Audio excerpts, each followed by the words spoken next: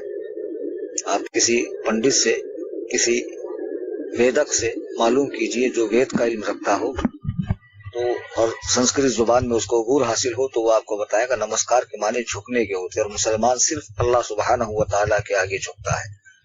اور رام چونکہ وہ کون سا کریکٹر تھا، وہ کون بندہ تھا، اس کے اخلاق، عادات، اطوار، معاملات کیا تھے، جو حالانہ تو اسے نبی تک مان لیا وہابی دیوبندیوں نے، اور اس کو امام الہند بھی کہہ دیا، لیکن جو حالات ہم کو معلوم ہوتے ہیں اس سے اس کا نبی ہونا تو کیا اچھا انسان ہونا بھی نہیں معلوم، اور بہرحال وہ اپنے عقیدے میں اس کو معبود تصور کرتے ہوئے رام رام کرتے ہیں، تو اس کی اجازت نہیں ہے۔ آپ خاموشی سے منڈی ہلا دیں یا وعلیکم کہہ دیں، تو اس طرح آپ ان کو جواب دے کر ٹال دیں۔ وعلیکم السلام ورحمۃ اللہ۔ غلام ربانی فرام کشن گنج بہار سے بھائی صاحب پوچھتے ہیں رمضان کے دنوں میں روزے دار یا غیر روزے دار کا مسجد میں سونا کیسا؟ کیا شرعی طور پر سونے کا حکم ہے یا منع ہے؟ اصلاح فرمائیے۔ مسجد میں سونا نہیں چاہیے، کھانا نہیں چاہیے، بہت ساری چیزوں کی ممانعت ہے، لیکن اگر کوئی اعتکاف کی نیت کر کے سوتا ہے، نویت سنت الاعتکاف، پھر اب اس کی اجازت ہے، وہ سو سکتا ہے، پھر اس کا سونا بھی جو ہے نا عبادت میں شمار ہوگا، اس کو سانس سانس پر نیکی ملے گی۔ تو بہرحال بچا جائے، اپنے گھر پر سو لیا کرے، چونکہ سونے میں حالت غیر ہو جاتی ہے، کبھی احتلام کا بھی خطرہ ہو جاتا ہے، کبھی سطر کھلنے کا بھی خطرہ ہوتا ہے، کبھی انسان چت بھی لیٹ جاتا نیند میں، اور گیس لیک کا بھی خطرہ ہو سکتا ہے، یہ ساری باتیں ہو سکتی ہیں۔ تو جن کا مکان قریب ہو مکان پر لیٹیں، اور اگر مسافر ہے تو خیر اس کی تو مجبوری ہے، وہ اعتکاف کی نیت کر کے لیٹ جائے، اور مقامی لوگ بھی لیٹنا چاہیں تو اعتکاف کی نیت کر کے لیٹ سکتے ہیں۔ وعلیکم السلام ورحمۃ اللہ۔ معصوم علی ممبئی سے یہ بھائی صاحب پوچھتے ہیں کیا رسول اللہ صلی اللہ علیہ وسلم کی گستاخی، کیا لکھا انہوں نے، جو اہل حدیث یا دیوبندی رسول پاک صلی اللہ علیہ وسلم کی گستاخی کیوں کرتے ہیں، اس سے ان کا کیا فائدہ؟ کیا انہیں یہ نہیں معلوم کہ یہ اپنا ٹھکانہ جہنم میں بنا رہے ہیں، یا کوئی اور چھپا ہوا ان کا ایجنڈا ہے؟ بھائی صاحب ایسا ہے، آپ کا نام معصوم ہے، معصوم نام نہیں رکھنا چاہیے، سمجھے؟ معصوم صرف انبیاء اور فرشتے ہیں، لیکن سوال بھی بڑا معصومانہ آپ نے، معصومانہ کے علاوہ بچکانہ سوال بھی کیا ہے۔ اچھا، مجھے اب بعض اوقات جو ہے نا سوال کا جواب ہوتا ہے، بعض اوقات سوال پر سوال کا جواب ہوتا ہے، میں آپ سے پوچھتا ہوں، یہ عیسائی، یہ کرسچنز، یہ یہودی، یہ ہندو وغیرہ جو ادر کاسٹ کے، ادر دھرم کے لوگ ہیں، جو اپنے باطل معبودوں کو پوجتے ہیں، تو وہ کیوں پوچھتے ہیں؟ تو آپ کا جواب ہوگا کہ بھائی وہ کیوں اس دھرم پہ چل رہے ہیں؟ آپ کا جواب ہوگا وہ اسے صحیح سمجھتے ہیں۔ تو یہی حال اہل حدیث اور دیوبندیوں کا ہے۔ ان کے جو بڑے علماء تھے وہ انگریزوں کے ہاتھوں پر بکے ہوئے تھے۔ اس کی ایک تاریخی ریکارڈ موجود ہے، تذکرۃ الرشید کتاب ہے، جس میں باقاعدہ موجود ہے کہ مولانا رشید گنگوہی اور پورا علماء دیوبند کا جو ٹولہ تھا، انہوں نے انگریز کی حمایت میں مجاہدوں پر حملے کی۔ 1857 اور 1856 میں جو غدر ہوئے، اس میں انہوں نے علماء اہل سنت سے جنگیں کی اور باقاعدہ انگریز کو اپنی سرکار اور گورنمنٹ مانا۔ تو انگریزوں نے مسلمانوں میں یہ غیر مقلد اور دیوبندیوں کا فتنہ پیدا کیا، چند علم والوں کو خرید کر ان سے قرآن و حدیث کی من گھڑت تعویلیں کروائی، یہاں تک تعویل کروائی کہ جب قرآن میں ہے کہ آخری نبی حضور پاک صلی اللہ علیہ وسلم ہے، تو پھر بھی پنجاب میں نیا نبی پیدا ہوا، اور آج اس کے ماننے والے بھی کروڑوں کی تعداد میں، لاکھ 2 لاکھ نہیں، کروڑوں کی تعداد میں۔ اب پوچھئے ان لوگوں کو کیا مل رہا ہے؟ تو بات یہی ہے کہ انگریزوں نے جب ان کو خریدا تو ان حرام خوروں نے اپنی آخرت برباد کر لی، دنیا کو ترجیح دی آخرت پر۔ دنیا کمانے کے چکر میں حدیث و قرآن کی الٹی سیدھی تعویلات، تشریحات کرنی شروع کی۔ اب اس کے بعد جو ان کے ماننے چاہنے والے تھے، ان کو یہ نہیں سمجھ میں آ رہا کہ انہوں نے غلطی کی ہے، وہ اسی کو حق سمجھ رہے ہیں۔ اب مثلا 8 رکعت تراویح کو لے لیجئے، وہ کہیں سے ثابت نہیں ہے، لیکن آج کا جو جاہل طبقہ ہے غیر مقلدین کا، وہ اہل حدیث علماء اس کو تہجد کی حدیث دکھاتے ہیں اور بتاتے ہیں کہ یہ تراویح کی حدیث ہے، وہ بیچارہ مان بھی لیتا ہے۔ تو عوام میں جو لوگ ہیں نا، ان کا وہ تو یہی سمجھ رہے ہیں کہ ہم حق مذہب پر چل رہے ہیں، ان کو تھوڑی پتا کہ ہم باطل مذہب کی پیروی کر رہے ہیں، ہم لوگ غلطی پر ہیں، ان کو نہیں سمجھ میں آ رہا، یہ ان کے علماء کو پتا ہے۔ سمجھ میں آئی بات؟ اور وہ اس کو صحیح سمجھ رہے ہیں، اس کے لیے چل رہے ہیں۔ اب اسی لیے علماء اہل سنت بار بار اپنی تقریروں میں ان کا رد کرتے ہیں، ان کے علماء کی گستاخانہ عبارات دکھاتے ہیں کہ دیکھو بھیا، تمہارے علماء نے اس طرح کی باتیں لکھی ہیں اپنی کتابوں میں جو قرآن و سنت کی روشنی میں غلط ہے، تو بعض لوگ مان بھی لیتے ہیں، اس کو غلط بھی کہتے ہیں، لیکن پھر بھی ساتھ میں رہتے ہیں، ان کو بد مذہب کہا جائے گا۔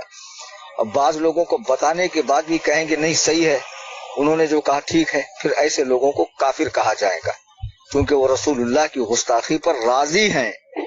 ٹھیک ہے، تو اب ہمارے علماء تو بتا رہے ہیں نا کہ آپ کے علماء کی کتابوں میں یہ باتیں لکھی ہوئی ہے، تو آپ کے جواب کا خلاصہ یہ ہے کہ ان کا اپنے دھرم پر قائم رہنا 2 باتوں کی بنا پر ہے۔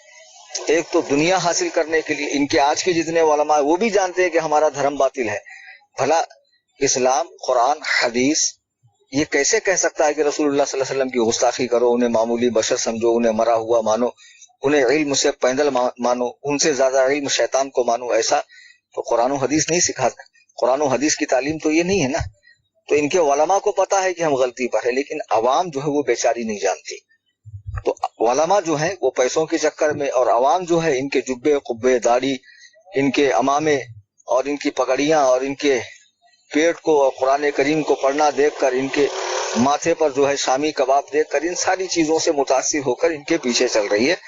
آپ کے سوال کا مختصر میں یہ جواب ہے۔ وعلیکم السلام۔ محمد عمران نظام آباد سے بھائی صاحب پوچھتے ہیں نظام آباد کہاں ہے؟ وہ لکھا کرو، تلنگانہ میں ہے، تلنگانہ لکھ دیا کرو نا آگے۔ یہ صاحب لکھتے ہیں کسی ہاسٹل میں کوئی صاحب فروٹ تقسیم کر کے ہاسٹل کے لڑکوں کے ساتھ اور ہاسٹل کے اساتذہ کے ساتھ فوٹو کھنچوانا چاہیں تو کیا اس صورت میں فوٹو کھنچوانا جائز ہوگا؟ تو بھیا یہ کون سی دین کی تبلیغ ہے جس کے لیے اجازت ہوگی؟ دین کی تبلیغ کے لیے جب اجازت نہیں ہے تو یہ کون سی دین کی تبلیغ ہے؟ میں یہ پوچھ رہا ہوں۔ اجازت تو دین کی تبلیغ کے لیے بھی نہیں ہے۔ آئی سمجھ میں بات؟ بالکل جائز نہیں ہے۔ تصویر کشی حرام ہے، قیامت تک حرام رہیں گی، اور کوئی مائی کا لال اس مسئلے کو چیلنج نہیں کر سکتا ہے۔ ہاں، لوگوں نے ویڈیوگرافی کو تصویر نہ مان کر ضرورت کی حد تک جائز سمجھا، اور وہ لوگ کر رہے ہیں، ان سے ہمارا اختلاف ہے، چونکہ ہم ویڈیو کو بھی تصویر ہی مانتے ہیں۔ ایک جدا گانا بحث ہے۔ بہرحال اس کی اجازت نہیں ہے۔ اجازت جو علماء نے دی ہے وہ صرف اور صرف گورنمنٹ کے تقاضوں کو پورا کرنے کے لیے، ID card, PAN card, Aadhaar card, election card, passport وغیرہ ان چیزوں کے لیے بینک میں اکاؤنٹ اوپن کرنے کے لیے اجازت دی ہے۔ یہ جو صورت آپ نے بتائی ہے اس میں بالکل بھی اجازت نہیں ہے۔ وعلیکم السلام، محمد نثار حنفی فرام سعودی عرب سے کہتے ہیں زید کہتا ہے کہ کچے پیاز اور کچے لہسن کھانے سے وضو ٹوٹ جاتا ہے، یہ بات کہاں تک صحیح ہے؟ آپ رہنمائی فرمائیں۔ کچا پیاز، کچا لہسن، مولی یہ کھانا منع ہے تب جب مسجد میں آنا ہو، اس سے وضو نہیں ٹوٹتا ہے، کیونکہ اس سے رحمت کے فرشتے قریب نہیں آتے ہیں۔ کوئی وضو کے بعد اگر یہ چیزیں کھا لے تو وضو نہیں ٹوٹے گا۔ وعلیکم السلام ورحمۃ اللہ، ٹیپو سلطان میسور سے بھائی صاحب پوچھتے ہیں کہ حضور امام اعظم ابو حنیفہ رضی اللہ تعالی نے فرمایا کہ 4 رکعت والی نماز میں دوسرے رکعت میں بھول کر درود شریف پڑھا تو سجدہ سعود لکھ دیا انہوں نے، سجدہ سہو کرنا پڑے گا، اگر جان بوجھ کر پڑھا تو کیسا؟ ہاں، جو 4 رکعت والی میں 2 کے بعد التحیات کے بعد درود شریف پڑھ لے اس کو سجدہ سہو کرنا پڑے گا، اور جو جان بوجھ کر پڑھے اسے نماز دہرانی پڑے گی۔ ٹھیک ہے، اب یہ واقعہ کیا ہے کہ امام اعظم ابو حنیفہ نے یہ فتویٰ دیا تو رسول پاک صلی اللہ علیہ وسلم امام صاحب کے خواب میں تشریف لائے اور فرمایا کہ تم مجھ پر درود پڑھنے والوں کو سجدے کا حکم دیتا ہے، جو مجھ پر بھول سے درود پڑھے، تو کیا مجھ پہ درود پڑھنا تیرے لیے اتنا ناگوار گزرتا ہے؟ امام اعظم نے مچل کر کہا یا رسول اللہ، اس شخص کی یہی سزا ہونا چاہیے جو بھول کر آپ پر درود پڑھتا ہے، آپ پر تو جانتے ہوئے درود پڑھنا چاہیے۔ سبحان اللہ۔ اس سے یہ بھی پتا چلا کہ امام اعظم ابو حنیفہ کے خواب میں جناب رسول کریم صلی اللہ علیہ وسلم تشریف لائے کہ جب آپ نے یہ جواب دیا تو سرکار نے مسکرایا۔ اب دوسری بات یہ، اس کا مطلب یہ نہیں ہے کہ جان کر درود پڑھنا چاہیے، جب بھول سے سجدہ سہو کا حکم ہے تو جانتے ہوئے جو پڑھے گا اس کو نماز دہرانی پڑیں گی۔ جانتے ہوئے پڑھنے کا مطلب یہ ہے کہ اور جگہوں پر، یہ اس حالت کی بات نہیں ہے، اور جگہوں پر جانتے ہوئے بوجھتے ہوئے عقیدت و محبت کے ساتھ بارگاہ نبوت و رسالت میں لو لگا کر درود پاک پڑھنا چاہیے۔ وعلیکم السلام ورحمۃ اللہ، محمد سجاد رضا ممبئی سے سوال پوچھتے ہیں کہ ایک شخص کی سوتیلی ماں بیوہ ہے، کیا وہ زکوٰۃ دے سکتا ہے اپنی ماں کو؟ سوال اتنا چھوٹا لکھ سکتے تھے آپ، خواہ مخواہ لمبا لکھنے کی ضرورت نہیں تھی۔ جی ہاں، سوتیلی ماں کو زکوٰۃ دے سکتا ہے، وہ اس کے اصول اور فروع میں داخل نہیں ہے جن کو زکوٰۃ دینا منع ہے۔ سوتیلی ماں کو زکوٰۃ دی جا سکتی ہے، واللہ تعالی اعلم بالصواب۔ وعلیکم السلام، محمد تسلیم انصاری مسکٹ عمان سے سوال پوچھتے ہیں کہ فرض کی تیسری یا چوتھی رکعت میں کوئی الحمد کے بعد بسم اللہ پڑھ لے تو کیا حکم ہے؟ کوئی حکم نہیں ہے، نماز ہو جائے گی، سجدہ سہو کی ضرورت نہیں ہے۔